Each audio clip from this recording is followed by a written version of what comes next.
Pessoal, tudo bem com vocês? Eu espero que vocês estejam em ordem, né? Que vocês estejam aproveitando, né? Essa reta final do mês de junho, onde as notas já estão sendo concluídas, né? As avaliações estão sendo feitas ou já foram feitas. E nesse momento a gente tem que ter muita noção, muita percepção da importância da materialização de tudo isso. Quando eu digo materialização, é cumprir com as tarefas, é cumprir com o dever, né? E ter uma sensação de dever cumprido, né? Eu acredito que isso seja o melhor caminho, né? Não é o momento ainda de descansar, é o momento de fechar esse ciclo, que eu acho assim fundamental em todas as etapas escolares. Eu gostaria de fazer com vocês praticamente uma recapitulação do que nós trabalhamos nesse semestre, né? E mostrar para vocês, né, relembrar algumas coisas, né? Como é importante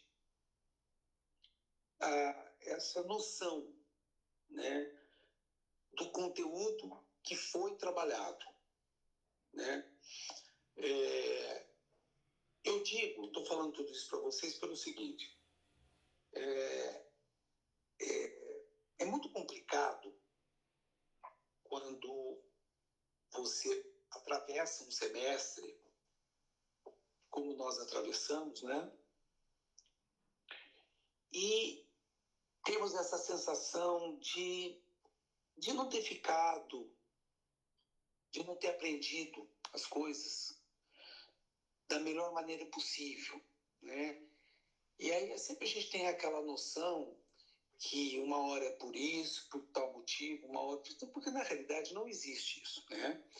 Na realidade, nós estamos organizados de acordo com as necessidades e de acordo com a determinação do Ministério da Educação e Cultura, né? Que é o MEC.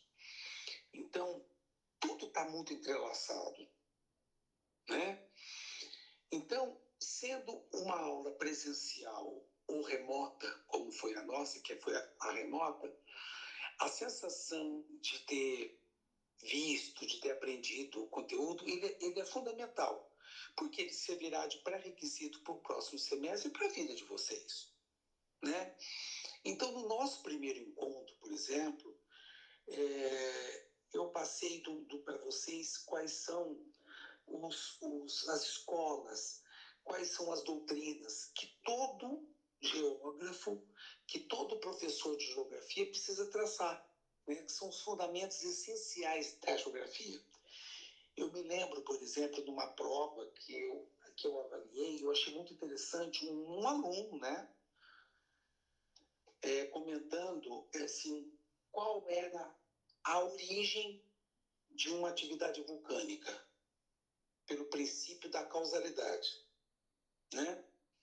E por que me chamou a atenção? Embora seja uma coisa muito simples, ele estava querendo entender, né, por que o Brasil não tem atividade vulcânica recente, mas teve atividade vulcânica no passado, né? E que é necessário essa linha de raciocínio para não aceitar qualquer informação. Eu estou enfatizando isso pelo seguinte: quando você, assim, estiver assistindo pelo seu celular, pela televisão, telejornal, e mostrar, por exemplo, um conflito regional, né, como vem, infelizmente, acontecendo há 3 anos entre russos e ucranianos, porque nós não podemos esquecer que quem começou essa guerra foi o Putin, não foi a Rússia, foi o Putin. É uma necessidade pessoal dele em conflito ilógico, né? Você sempre fazer essa pergunta: por quê? Qual a causa desse conflito? Então, eu estou pegando um exemplo de março de 2025, né? Por quê? No Brasil não tem atividade vulcânica, e por que na Islândia tem? E transferindo para as nossas últimas aulas, né?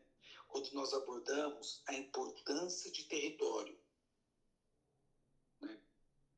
Então, a briga hoje entre ucranianos e russos é justamente porque o território ucraniano ele está sendo invadido, ele está sendo destruído pelos russos, né? Eu não sei se eu consegui passar para vocês. Eu estou pegando um exemplo, o princípio da causalidade, que todo aluno precisa ter. Por que isso está acontecendo? São os princípios que aguçam, né? E o princípio da conexão, onde as coisas estão relacionadas uma coisa com a outra. Nós procuramos, por exemplo, abordar tudo isso quando nós enfatizamos a importância de conceitos básicos que utilizamos no nosso cotidiano, né? Então, vamos dar um exemplo aqui. Então, é muito comum, por exemplo, as pessoas olharem aqui no Brasil para as etnias que não foram favorecidas do ponto de vista econômico, sempre com um olhar de, assim, de não levar em consideração toda a história que essa nação, por exemplo, a nação, né, as etnias africanas que vieram para cá. Então, nós não podemos falar que é uma migração, porque eles foram forçados, eles foram trazidos da África para cá, né? Vieram, nunca foram bem tratados, continuam sendo maltratados, né? E a própria sociedade não enxerga, estou falando de uma maneira geral, que esses nossos irmãos africanos, eles foram vítimas de um processo histórico europeu. E nós devemos ter a humildade de reconhecermos, né, assim, nós, né, que não fizemos parte de tudo isso, primeiro porque eu sou branco, né,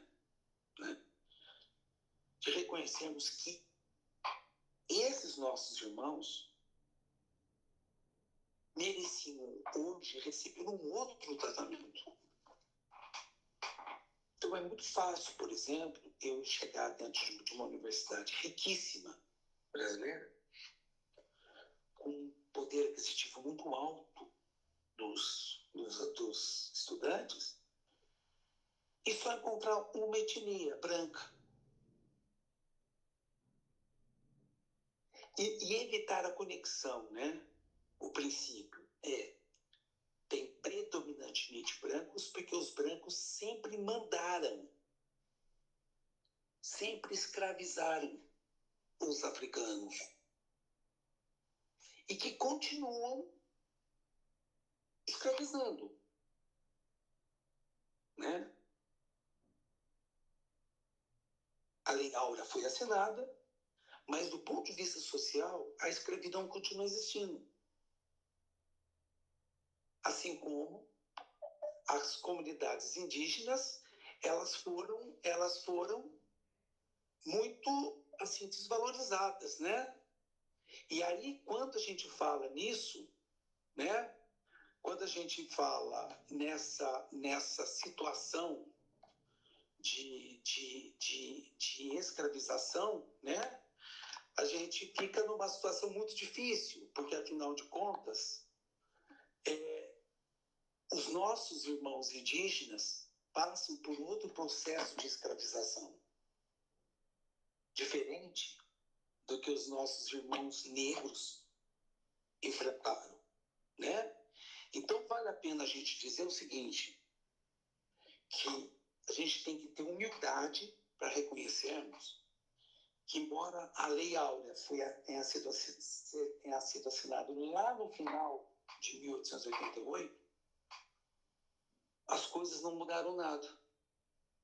E o que nós estamos fazendo para garantirmos a sobrevivência dos quilombolas, que têm os seus direitos garantidos? Né? Porque quando você fala em território, você dá como ponto de partida um espaço demarcado. A sua casa tem um espaço demarcado. A minha casa tem. A minha casa tem um código de endereçamento postal, que é o CEP. A sua casa também. Então é muito fácil eu ter o meu endereço, o meu cadastro junto à prefeitura do meu município, do município de onde eu resido, e eu cobrar do indígena um documento de fixação daquele local. Mas eles, quando o branco aqui chegou, o Bambambam europeu chegou, os indígenas já estavam aqui.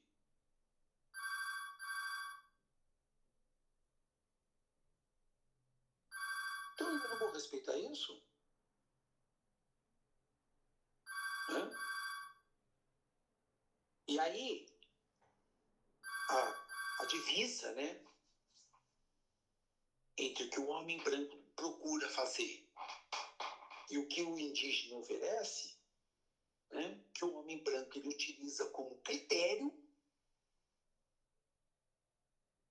né, o agronegócio, as frentes pioneiras para a região norte do Brasil. Então, é tudo muito correto. Mas desde que você respeite aquilo que foi tratado. Porque se o homem branco exige respeito, os nossos irmãos indígenas e os nossos irmãos negros, né, que vieram da África, porque foram trazidos de lá para cá, ele também merece o mesmo respeito. Né? Eu não posso cobrar do outro aquilo que eu não ofereço. Então, por maior que seja o lucro das frentes pioneiras que surgiram no Brasil a partir da década de 1960, após a inauguração de Brasília, não justifica esse maltratamento. Não justifica. Porque seria muito interessante, né, que o território indígena e os quilombolas, por exemplo, eles fossem respeitados. Não. A visão do cifrão, né, dos senadores, né, que são predominantemente muito ricos, né, não se preocupe com as minorias. Aí fica tudo muito difícil, né? Olha, eu tenho uma concepção, eu não sei se a minha concepção está certa, se ela está errada, né? Mas é como eu vejo. meu ver,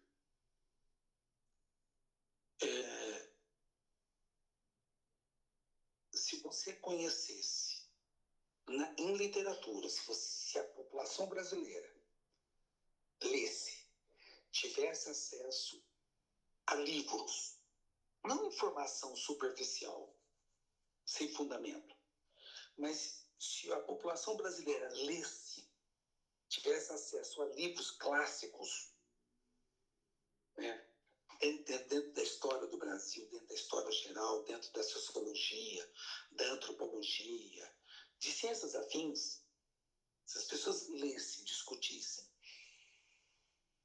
nós teríamos uma sociedade muito mais justa, né? Porque é muito fácil, né, eu falar da desgraça do outro ou falar da fome do outro quando a minha geladeira está repleta de comida. É muito simples eu fazer isso. Nós temos, por exemplo, nós falamos da cartografia, nós falamos tanto, né, da cartografia, né, das plantas, né? Quando você constrói uma casa, por exemplo, você tem uma planta na sua casa, né, que você vai até o engenheiro responsável, sabe?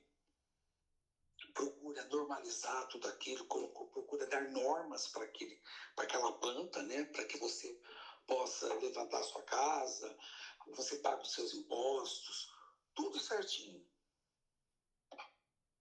Mas desde que você tenha capital para você levantar um imóvel num terreno, num trecho do município que seja reconhecido como habitável.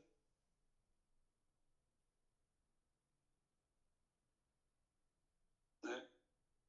E aquelas pessoas que não tiveram a mesma felicidade? Que moram em lugares que ninguém procura ocupar.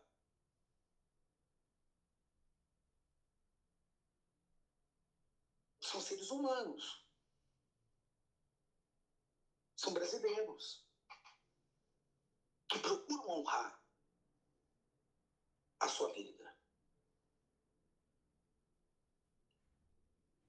Então, os poderosos conseguem as melhores fatias, votam, criam leis, aprovam as leis e não colocam nesse contexto os grupos menos favorecidos do ponto de vista econômico. Então isso é muito sério, pessoal. Então, o que adianta ter a cartografia, que é um recurso geográfico, seja digital, seja em papel.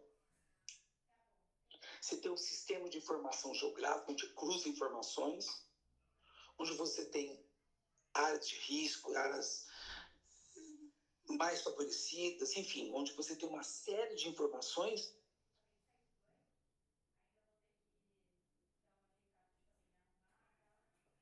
Se não há um trabalho coletivo.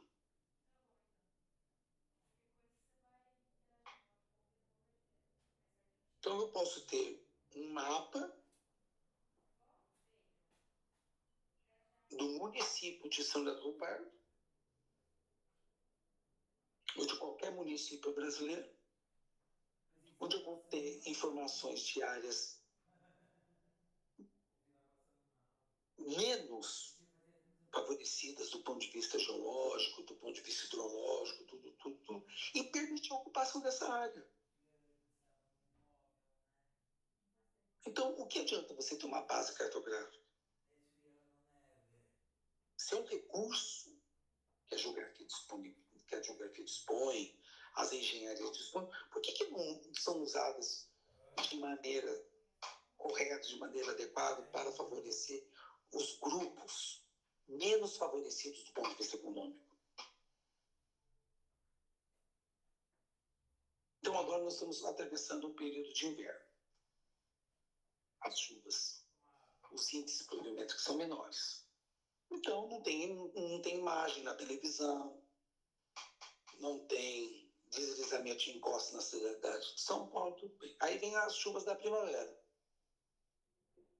Aí a cidade de São Paulo e a região metropolitana de São Paulo entra em estado de alerta. Você não vê desabamento de imóvel no bairro dos Jardins, em São Paulo. Mas você vê e ouve desabamento em áreas periféricas do município de São Paulo e da região metropolitana de São Paulo. E todo santo ano é a mesma coisa. A pergunta que você vai, por que essas pessoas moraram aí, construíram o seu imóvel ali?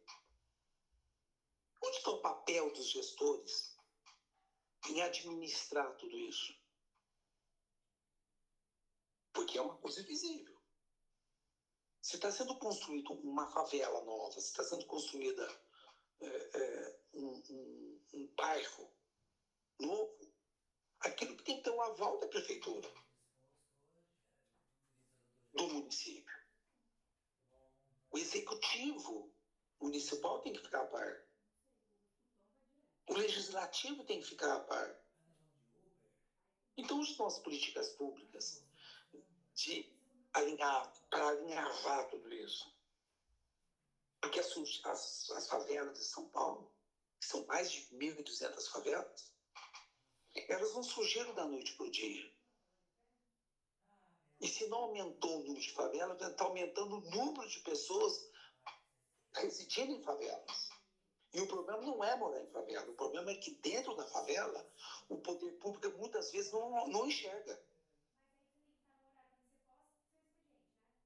Se enxerga, não resolve os problemas.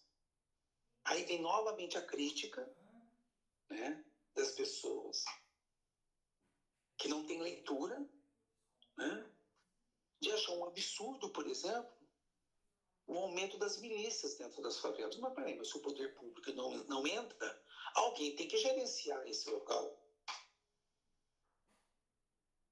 Quando, na realidade, seria de responsabilidade do poder público resolver o problema. Procurar oferecer algo melhor. Porque, afinal de contas, você só tira o poder paralelo se você oferecer um trabalho do poder público com mais atenção.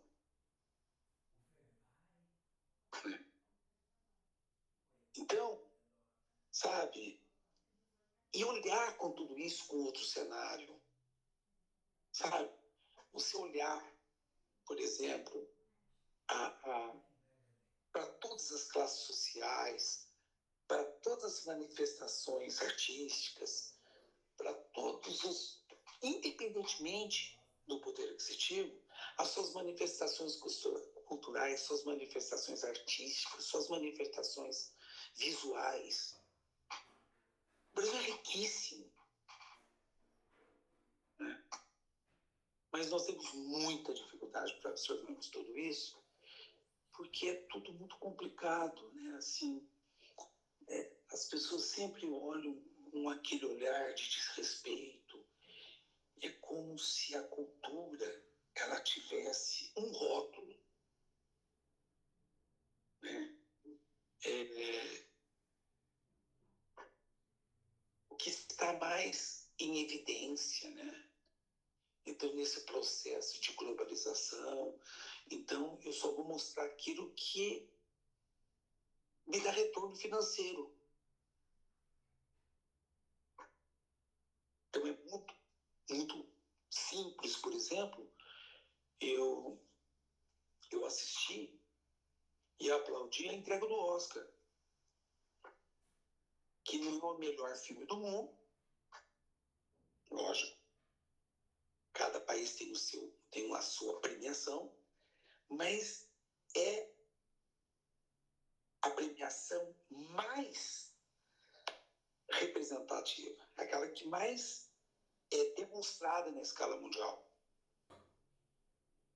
E eu deixo de lado, né, porque não tenho intenção, ou porque não vai dar ibope, algo que está sendo produzido no interior de uma comunidade bem afastada, né, que tem uma valorização cultural, uma representação visual deslumbrante. Então, vejam só, o que nós estamos querendo? O que nós estamos propondo para um futuro próximo? Não sei. De qualquer maneira, eu gostaria muito que vocês, quem não teve acesso, que vocês assistissem as aulas que foram postadas, né? E que vocês, assim, aproveitassem esse conteúdo para gerenciarmos uma sociedade mais humana, menos preconceituosa, criarmos uma sociedade mais justa. Porque, independentemente disso, pessoal, da sua classe social, né, do seu poder de compra, nós moramos no mesmo planeta. Né? A nossa Constituição nos permite uma vida mais próxima do ideal. Se vocês tiverem curiosidade, leiam alguns fragmentos da Constituição de 1988. Se a sociedade brasileira procurasse vivenciar, aplicar o que está escrito na Constituição de 88, nós teríamos uma sociedade mais justa. Tá? Isso não é nenhuma aula de catecismo, não. É para ter justiça social. Para que, inclusive, o Brasil tivesse uma posição melhor dentro do índice de desenvolvimento humano. Que se dinheiro fosse a solução para tudo, os Estados Unidos não amargariam vergonhosamente, eu não sei, mas eu não estou me lembrando agora, a última vez que eu vi os Estados Unidos ocupavam a 16ª posição dentro do índice de desenvolvimento humano. Então, o país mais rico do mundo, do ponto de vista econômico, não tem o melhor índice de desenvolvimento humano, que é saúde, educação e renda per capita. Foi o país que teve o maior número de mortos durante a epidemia do Covid em 2020 e 2021. E os países que têm um índice de desenvolvimento melhor, sua taxa de mortalidade por conta do Covid foi bem reduzida. Então, não é tudo é dinheiro. É como você administra tudo isso. Tá? Então, vamos procurar ter uma sociedade um pouco mais justa para que a sociedade viva melhor. Para que os gestores públicos sejam definitivamente gestores públicos, para que todos, independentemente de classe social, de grupo étnico, tenham o prazer de viver dentro do Brasil. Tá? É questão de inclusão mesmo, de direitos que estão dentro da Constituição. Tá?